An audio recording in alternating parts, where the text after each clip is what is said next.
అందరికీ నమస్కారం. నవ్యాంధ్ర talent HK TV ఈరోజు అనంతపురం జిల్లా గుమ్మగట్ట మండలం పూలకుంట గ్రామానికి చెందినటువంటి మంచి సింగర్ అయినటువంటి ప్రతాప్ గారిని కలవబోతున్నాం. ఈయన జానపదం, కన్నడ, సినిమా సంగీతం అన్ని రంగాల్లో కూడా మంచి కళాకారులు. ఈయన ఒకసారి మనం కలవబోతున్నాం. ప్రతాప్ గారు, మీ గురించి ఒకసారి ప్రేక్షకులు పరిచయం చేసుకోండి. నవ్యాంధ్ర హెచ్కే టీవీ ఛానల్ ప్రేక్షకులందరికీ నమస్కారాలండి. నా పేరు హెచ్ ప్రతాప్ అండి. నేను అనంతపురం జిల్లా గుమ్మగట్ట మండలం పూలకుంట గ్రామ నివాసిని. మా నాన్నగారి పేరు ఆంజనేయులు గారు, మా అమ్మగారి పేరు ఇందిరమ్మ. మాది ఒక మధ్యతరగతి కుటుంబం. నాకు చిన్నప్పటి నుంచి ఆర్టీటీ సంస్థ మాకు పరిచయం చేసినటువంటి కళారంగం మీద చిన్నప్పటి నుంచి పరిచయం, తర్వాత మక్కువ, ప్రేమ. మా ఆర్టీటీ సంస్థ మాకు కళారంగాన్ని పరిచయం చేసింది.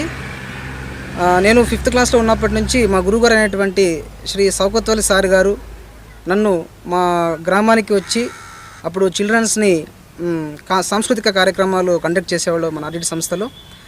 అలాగా మా సార్ గారు మా ఊరికి వచ్చి నా దగ్గర పాట పాడించడం, నా వాయిస్ నచ్చి సార్ గారికి నన్ను ఏరియా ఫీల్డ్ ఆఫీస్కి తీసుకువచ్చి సాంస్కృతిక పోటీల్లో పాల్గొనడానికి అవకాశం కలిగించారు. అప్పుడు నేను 5వ తరగతిలో ఉన్నప్పుడు మా ఏరియాలో కండక్ట్ చేసినటువంటి రీజనల్ లెవెల్ కాంపిటీషన్లో సింగింగ్లో నేను ఫస్ట్ ప్రైజ్ రావడం జరిగింది. ఆ తర్వాత డిస్ట్రిక్ట్ లెవెల్లో జరిగినటువంటి కాంపిటీషన్లో కూడా మొదటి బహుమతి రావడం జరిగింది. దీని అంతటికీ ముఖ్య కారణం ఎవరంటే ఇప్పటికీ, ఎప్పటికీ, ఎల్లప్పటికీ చెప్పడం ఒకటే అండి, ఆర్టీటీ సంస్థ. ఆర్టీటీ సంస్థ ద్వారా మేము ఈరోజు ఒక మంచి గాయకులుగా, మేమనే కాదండి, మా జిల్లాలోనే మారుమూల గ్రామాల్లో ఉన్నటువంటి మమ్మల్ని ఎవరు గుర్తించలేనటువంటి ఒక పొజిషన్లో ఉన్నప్పుడు సంస్థ మమ్మల్ని మా దగ్గరికే వచ్చి గుర్తించి చాలామంది యువ గాయకులకు, మరి విజయనగరం అయితేనేమి, తిరుపతి అయితేనేమి, ఇలా సంగీత కళాశాలల్లో మాలో ఉన్నటువంటి అభిరుచిని వాళ్ళు గ్రహించి ఏ దాంట్లో పట్టుంటే డ్యాన్స్ రంగంలో అయితే డ్యాన్సు, డప్పు, తబలా, కీబోర్డు, శాస్త్రీయ సంగీతం, పలు విభాగాల్లో చాలామంది మా ప్రాంతం నుంచి వెళ్ళి ఆర్టీటీ సంస్థ ద్వారా ఈరోజు మంచి గాయకులుగా, మంచి కళాకారులుగా రాష్ట్ర వ్యాప్తంగా కాదు దేశవ్యాప్తంగా కూడా గుర్తింపు తెచ్చుకుంటున్నారంటే దానికి ముఖ్య కారణం ఆర్టీటీ సంస్థ అని సగర్వంగా చెప్తున్నాను. ఓకే అండి ప్రతాప్ గారు, కార్యక్రమంలోకి వెళ్ళే ముందు ఒక మంచి పాట. జరుగుతున్నటువంటి మన సమాజంలో 2 యువత ముఖ్యంగా గుర్తుంచుకోవాలండి. అందులో నెంబర్ 1 వచ్చేసి ప్రకృతిని కాపాడుకోవడం, పర్యావరణాన్ని రక్షించుకోవడం ఒకటి. ఆ తర్వాత స్త్రీని గౌరవించడం, స్త్రీకి జరుగుతున్నటువంటి ఇబ్బందులు, ఘోరాలు, మానభంగాలు మనం చూస్తూనే ఉన్నాం, ప్రతిరోజు టీవీలో చూస్తున్నాము. ఇవన్నీ దృష్టిలో ఉంచుకొని మన యువత, అలాగైతే ప్రతి ఒక్కరూ ఏదో ఒక చిన్న మార్పు కలుగుతుందని ఆశిస్తూ ఒక ప్రకృతి గురించి ఒక చిన్న పాటతో మన కార్యక్రమాన్ని ప్రారంభిద్దామండి. దైవాన్ని మొక్కాలంటే, భూమాతకు దండాలెట్టు, అల్లాని చూడాలంటే ఆకాశానికి సలాం కొట్టు, జీసస్నే చూడాలంటే సిలువను చేసిన చెట్టును చూడు, దేవుళ్ళెందరో మనకున్నా పంచభూతాలే దైవాలన్నా, పంచభూతాలే దైవాలన్నా.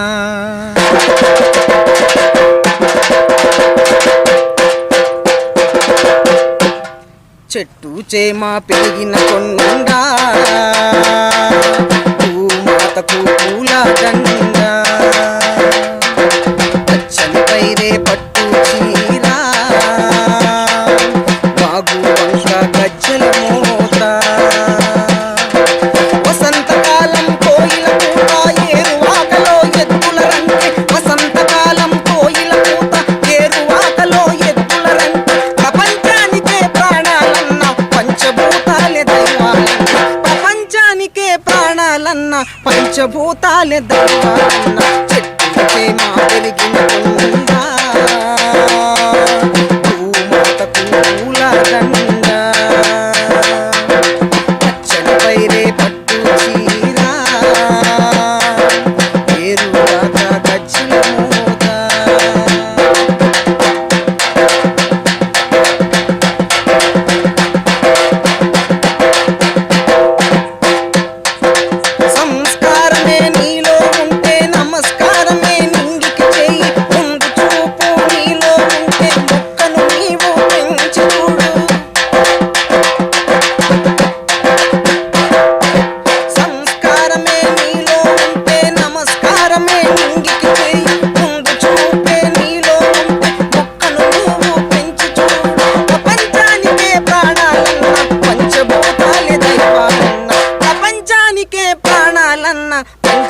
పూతాలే చెట్టు చేమ పెరిగిన కొండ పూమాటకు పూలదండ పచ్చని పైరే పట్టు చీర ఏరువాక గజ్జెల మోత.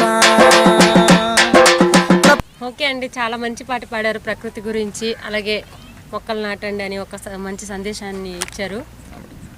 సరే ప్రతాప్ గారు, మీరు ఈ కళారంగంలో ఎన్ని సంవత్సరాల నుంచి మీకు అనుభవం ఉంది? మేడం నేను 2005 నుంచి అండి, నేను 5వ తరగతిలో ఉన్నప్పుడు 2005 నుంచి 2013-15 వరకు మన సంస్థలో కండక్ట్ చేస్తున్నటువంటి చిల్డ్రన్స్ కాంపిటీషన్స్లో ప్రతి సంవత్సరము పాల్గొనేవాడినండి. మా రాయదుర్గం ఏరియాకి వచ్చినటువంటి కల్చరల్ ఆర్గనైజర్లు మా సౌకత్వల్ సార్ దగ్గర నుంచి రాజరత్నం సార్ గారు, అలాగే గోవింద్ సార్ గారు, తర్వాత నరసమ్మ మేడం తదితరులు అందరూ ప్రతి ఒక్కరూ ఆహ్వానించారు. మేము మా సంస్థలో పార్టిసిపేట్ చేసాం. అప్పటి నుంచి 2015 వరకు మన సంస్థలో అన్ని రంగాల్లో జరుగుతున్నటువంటి కాంపిటీషన్స్లో పాల్గొనడం జరిగిందండి. ఆ తర్వాత 2016లో మన యూత్ ఫెస్టివల్లో కూడా మన సంస్థ తరపునే పాల్గొనడం జరిగిందండి. అప్పుడు ఎస్టీఎల్ సార్ ఉన్నటువంటి మన మంజునాథ్ సార్ గారు, రీసెంట్గా రిటైర్డ్ అయ్యారు సార్ గారు, మంజునాథ్ సార్ గారు చొరవతో మన సంస్థ తరపున రాష్ట్ర స్థాయి యూత్ ఫెస్టివల్ కూడా మేము వెళ్ళడం జరిగిందండి. జిల్లా స్థాయి యూత్ ఫెస్టివల్లో మొదటి బహుమతి సాధించి, తర్వాత రాష్ట్ర స్థాయి యువజనోత్సవాల్లో విశాఖపట్నంలో జరిగినటువంటి కాంపిటీషన్కి అటెండ్ అవ్వడం జరిగిందండి. అక్కడ మేము 2వ బహుమతి కూడా సాధించడం జరిగిందండి గ్రూప్ సాంగ్ విభాగంలో. మరి అప్పటి నుంచి మా జర్నీ ఇప్పటికీ సాగిస్తూనే ఉన్నామండి. ఫ్యూచర్లో కూడా కంటిన్యూ అవుతూనే ఉంటుంది. ఓకే ప్రతాప్ గారు, మీరైతే ఎంతవరకు చదువుకున్నారు? మేడం నేను ఇంజనీరింగ్ కంప్లీట్ చేశానండి. బీటెక్ సివిల్ విభాగంలో ఇంజనీరింగ్ కంప్లీట్ చేశాను. తర్వాత ఎంటెక్ కూడా జాయిన్ అవ్వడం జరిగిందండి. ఎంటెక్లో structural engineering course first year complete చేసి సెకండ్ ఇయర్లో ఒక సెమిస్టర్ తర్వాత మన 2019లో గ్రామ సచివాలయం కండక్ట్ చేసినటువంటి గ్రామ సచివాలయం ద్వారా గ్రామ సర్వేయర్గా ఉద్యోగం సంపాదించి 2019 నుంచి ఇప్పటి వరకు విలేజ్ సర్వేయర్గా నేను ప్రభుత్వ రంగంలో రెవెన్యూ డిపార్ట్మెంట్లో వర్క్ చేస్తున్నాను. ఓకే అండి, అయితే మీ కుటుంబ నేపథ్యం గురించి చెప్పండి ప్రతాప్ గారు. మేడం మా నాన్నగారు 10 వరకు చదువుకున్నారు. అప్పట్లో మా నాన్నగారు రెవెన్యూ డిపార్ట్మెంట్లో విఆర్ఏగా పనిచేశారు కొన్నాళ్ళు. ఆ తర్వాత మహిళా సమాఖ్య దాంట్లో వివోఏగా కూడా వర్క్ చేశారు. మా నాన్నగారు కొంచెం చదువుకోవడం వల్ల ఆయన మమ్మల్ని ఇంతవరకు చదివించారు ఒక చైతన్యంతో. అండ్ మా నాన్నగారికి తోడుగా మా సంస్థ ఆర్డిటి సంస్థ కూడా బీటెక్ చదివే వాళ్ళకి ప్రతి సంవత్సరం 10,000 రూపాయల ఆర్థిక సహాయం అందించి నాకు 4 సంవత్సరాలు హాస్టల్ ఫీజు కట్టడానికి ఎంతో సహాయపడింది. 40,000 రూపాయలు 4 సంవత్సరాలు మా సంస్థ ఇచ్చినటువంటి అమౌంట్తో సర్ సివి రామన్ ఇంజనీరింగ్ కళాశాలలో నేను బీటెక్ కంప్లీట్ చేయడం జరిగిందండి. అది మా నాన్నగారు చదవడం వల్ల మా సిస్టరు, నేను, మా చెల్లెలు, ఆ అమ్మాయి కూడా బీఎస్సీ చదువుతుంది, బీఎస్సీ నర్సింగ్ చదువుతుంది. తర్వాత మన ఆర్డిటి సంస్థలోనే బత్తలపల్లి ఆర్డిటి హాస్పిటల్లో తను నర్స్గా వర్క్ చేస్తానండి. రీసెంట్గానే మా చెల్లికి కూడా పెళ్లి చేయడం జరిగింది. తను ఇప్పుడు పోస్ట్ బీఎస్సీగా చదువుతుంది. ఓకే అండి, సరే అయితే ఇంకొక మంచి పాట ఏదైనా. ఓకే మేడం, ఇప్పుడు ప్రస్తుతం జరుగుతున్నటువంటి మహిళలపై జరుగుతున్న అఘాయిత్యాలు, రీసెంట్గా మనం నిన్న కూడా ఒక వేటూ న్యూస్లో ఒక న్యూస్ చూసాము. 70 ఏళ్ల వృద్ధుడు ఒక 5-6 ఏళ్ల పాప మీద అత్యాచారం చేయడం, తర్వాత సత్యసాయి జిల్లాలో మొన్న అత్తాకోడళ్లపై అత్యాచారం జరగడం, ప్రతిరోజు ఒకరోజు మిస్ కాలేదన్నట్టుగా మనము ఈ మధ్యలో అఘాయిత్యాలు జరుగుతున్నాయండి. ఇలా మన సంస్కృతి ఎలా తయారైందో అనే ఒక అంశంపై ఒక చిన్న పాట అండి. ఓకే. మన సంస్కృతి హీనంగా బహుఘోరంగా దిగజారిపోతోంది, యోచించమంటోంది. మన సంస్కృతి హీనంగా బహుఘోరంగా దిగజారిపోతోంది, యోచించమంటోంది, యోచించమంటోంది. మన సంస్కృతి హీనంగా బహుఘోరంగా దిగజారిపోతోంది, యోచించమంటోంది, యోచించమంటోంది.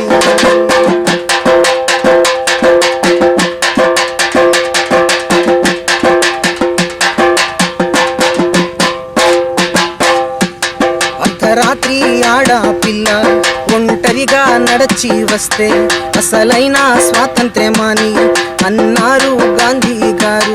నడవడానికి ఆడోళ్ళు లేరే, కడుపులోనే చంపుతున్నారే. నడవడానికి ఆడోళ్ళు లేరే, కడుపులోనే చంపుతున్నారే. ముక్కు పచ్చలారని పిల్లల్ని కూడా వదలకుండా చంపుతుండ్రే. నాటి స్వాతంత్ర్యం ఏమాయే, త్యాగాలు ఏమాయే, ఆడ బ్రతుకు హీనమాయే. ఇప్పుడు గాంధీజీ మళ్ళా దేశానికి వస్తే నాది కాదని వెళ్ళుతాడే. ఒక్క క్షణమైన ఉండానంటాడే, ఒక్క క్షణమైన ఉండానంటాడే. మన సంస్కృతి హీనంగా బహు ఘోరంగా దిగజారిపోతోంది. యోచించమంటోంది, యోచించమంటోంది, యోచించమంటోంది.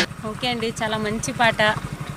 ఆడపిల్లల్ని కడుపులోనే చంపుతున్నారనే ఒక సందేశాత్మకమైన పాటను పాడి వినిపించినందుకు ఖచ్చితంగా అండి. ఇవన్నీ మాకు ఆర్టీటీ సంస్థ నేర్పించినటువంటి రూట్స్ అండి. చిన్నప్పటి నుంచి ఇలాంటి పాటలు వినడం ద్వారా ఇలాంటి ఒక మంచి మంచి గాయకులు మన సంస్థలో అద్భుతమైన పాటలు ఇంకా చాలా ఉన్నాయండి. అన్ని సమాజానికి ఉపయోగపడేటువంటి పాటలే కొన్ని వందలు రాశారండి. ఆ పాటలన్నిట్లోనూ అర్థవంతమైనటువంటి ఒక సందేశాత్మకమైనటువంటి అర్థాన్ని ప్రతి ఒక్కరూ గ్రహించాలి. అలాగే ప్రతి ఆడపిల్లలోనూ మన అమ్మను మన చెల్లిని చూసుకోవాలని ఖచ్చితంగా ప్రతి ఒక్కరూ ఆలోచించి, అబ్బాయిలు ముఖ్యంగా చదువుతున్నటువంటి టీనేజర్సు ప్రతి ఒక్కరూ ఆలోచించాలండి. ఖచ్చితంగా మనం స్త్రీలను గౌరవించాలి, అది మన సాంప్రదాయము. ప్రతి ఒక్కరు గ్రహించి అందరిని రెస్పెక్ట్ చేయాలండి. We respect women. ఉమెన్లోనే మెన్ ఉన్నాడండి. అది అందరు గ్రహిస్తేనే ఖచ్చితంగా సమాజం అనేది అభివృద్ధి చెందుతుందని నా యొక్క అభిప్రాయం. Thank you. కరెక్ట్ అండి మీరు చెప్పింది. సరే ప్రతాప్ గారు, మీకు వారసత్వంగా ఈ కళ వచ్చిందంటారా, లేకపోతే మీ ఇంట్లో మీరు ఒకరేనా ఈ స్టార్టింగ్ అంటే ఈ కళలో? యాక్చువల్గా మేడం ఏం జరిగిందంటే, మా అమ్మమ్మ గారు కర్ణాటక అండి. మా అమ్మగారి పుట్టిల్లు కర్ణాటక అండి, కూడ్లిగి తాలూకా అని చెప్పేసి బళ్ళారి జిల్లాలో. అమ్మగారు భజన గాయకులు అండి. మా అమ్మమ్మ గారు భజన గాయకులు అవ్వడం వల్ల మేబీ అలా వచ్చిందేమో నేను అనుకోవడం అండి. మరి దానికి తోడు మన సంస్థ చిన్నప్పటి నుంచే ఒక సాన పెట్టడం జరగడం వల్ల మనకు అలాగా ప్రాక్టీస్ అవ్వడం జరిగిందని చెప్పేసి నేను అనుకోవడం. అయితే మీకు కన్నడ కూడా టచ్ ఉందంటారా? అవునండి, ఖచ్చితంగా. నేను 2018 నుండి కన్నడలో జరుగుతున్నటువంటి సామాజిక నాటకాలకు కానీ కన్నడ ఆర్కెస్ట్రా ప్రోగ్రామ్స్ కానీ వెళ్ళడం జరుగుతుందండి. ఎందుకంటే మాది కర్ణాటక బార్డర్ కాబట్టి. తర్వాత చెలికేర, మొలకాల్మూరు, ఇలా చిత్రదుర్గ ఈ ప్రాంతాల్లో చాలా ప్రోగ్రామ్స్ చేయడం జరిగింది. మరిన్ని వీడియోస్ కోసం నవ్యాంధ్ర టాలెంట్ HK టీవీని సబ్స్క్రైబ్ చేయండి. అలాగే పక్కనున్న బెల్ ఐకాన్ను కూడా క్లిక్ చేయండి.